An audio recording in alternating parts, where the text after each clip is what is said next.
So next problem is evaluate reverse Polish notation. We are given an array of strings called tokens that represent an arithmetic expression in reverse Polish notation.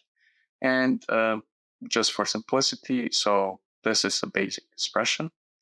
So without the ratio equal sign, it would be just like this: 3 plus 2. It's a valid arithmetic expression. In the reverse Polish notation, we would have something like this. So we would have first the operands,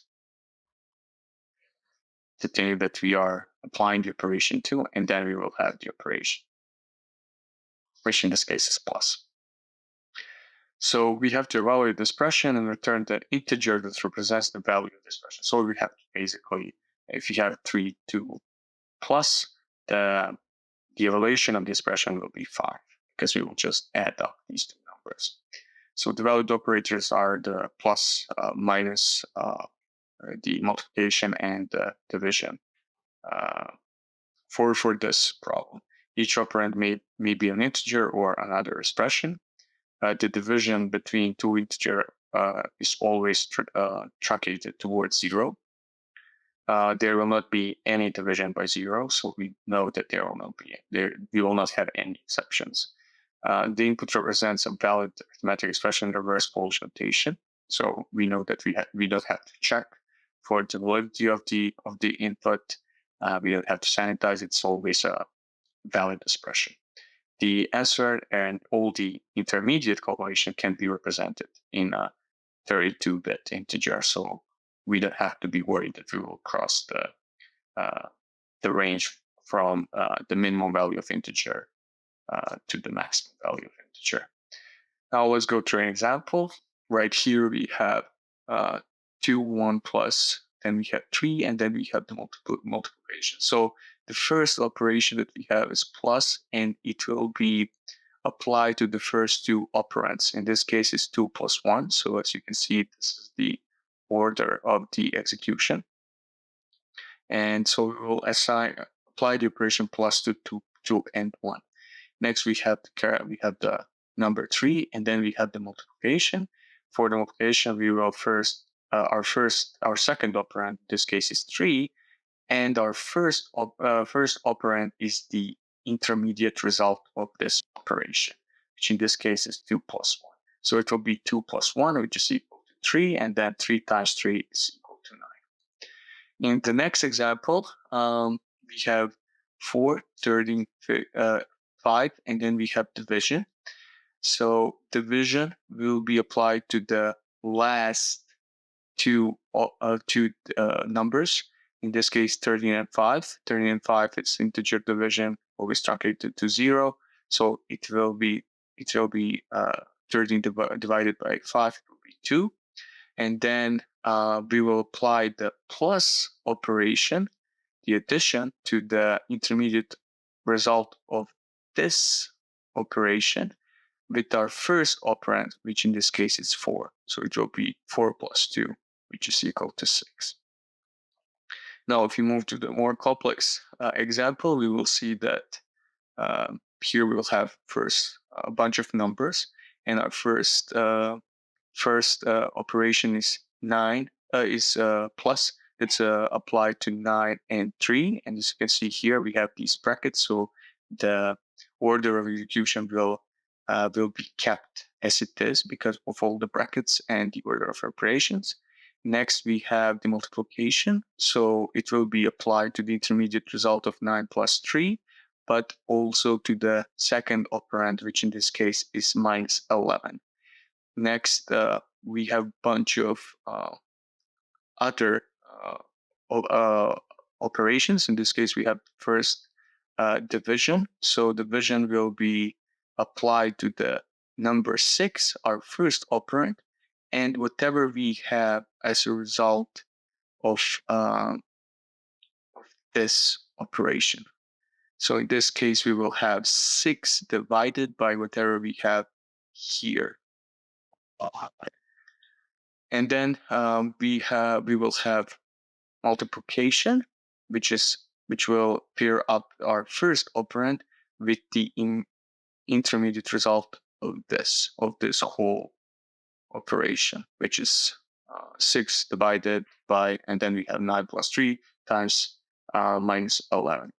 Then we have 2 plus addition operations, which basically will add up this intermediate huge result with number 17, which we do have here. And then the last operation will be again addition plus sign. We will add up the whole intermediate result of until this operation plus the second operand will be the number 5. So first we will have 9 plus 3, and 9 plus 3 will be equal to 12, and 12 times minus 11, it will be minus 132. This operation will be 6 divided by the number that's larger than it, so it will be truncated to 0, and then 10 times 0 will be 0, plus 17. We have 17, and then plus 5, it will be 22. Now to move to the constraints, as you can see, the length of the tokens array is 1 to 10 to the 4th, and the elements in the tokens array are either an integer from the range minus 200 to 200, or any valid operation plus minus multiplication or division. One of the best candidates would be to use stack. And stack because of the order of execution. And for example, here you can see that when we first get to an operation, we are only interested at the last 2 operands, at the last 2 digits. So if we start with an empty stack, when we hit the digit, when we hit the number, we will just add it to the stack. So in this case, it will be 4, 13, and then it will be 5. Then when we get to the operation, for in this case, division, we will take the first 2 elements on top of the stack and do the division. Now, the first thing to note here, this plus and multiplication work. They are commutative, so, and the same goes for multiplication.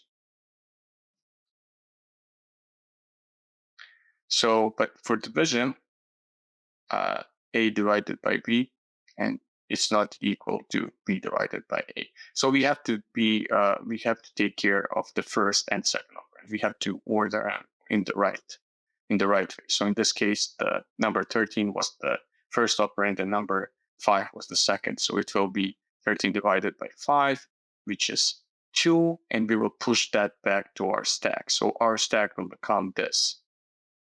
We will have 4 and 2. Now when we get to the next operation, which is plus, we will just take the 2 operands that are 2 numbers at the top of our stack, and we will apply the operation to them. So it will be 4 plus 2, which is equal to 6, and we will push the number 6, our intermediate result, to the top of our stack.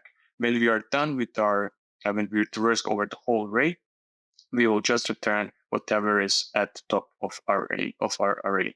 In this case, it will be 6, which is our final result, as you can see here. To solve this problem, we're first starting to initialize our stack. We will initialize it to an empty stack.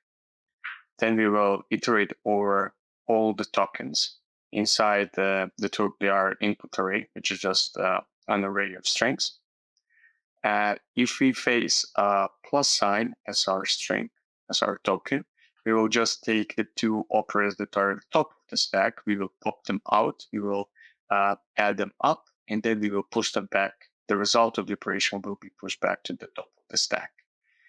If, however, we get a minus, we have to be careful to have the right order of the operands. So we will take the top of the stack as our second operand, and the next element after the first element at the top of the stack has been removed will be our first operand, because the insertion of the numbers will be in reverse order when it comes to stack. So for example, if we had 1, 2, 2 will be at the top of of 1. So we first have to take 2 as our second operand, and then the 1 will be at the top of the stack, and we can take it as our first operand. We will push the result of the subtraction as our top to the top of the stack. The same goes for the multiplication, because a times b is equal to b times a. It doesn't matter what's the order of the operation, the operands. So we will just take the two elements at the top of the stack, multiply them, and return them back, the result, to the top of the stack.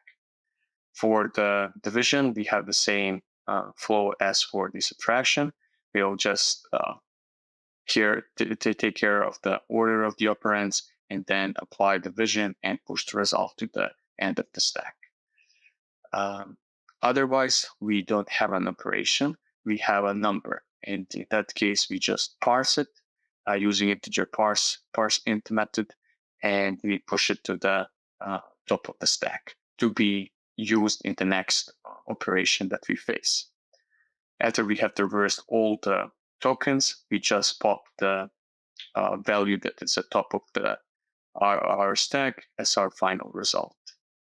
And because we are traversing over the whole array, we have a linear time complexity, and we are also creating a helper data structure, in this case stack, which will take space that's linear proportional to the size of the tokens input array, which basically means that both of our space and time are linear when it comes to the complexity.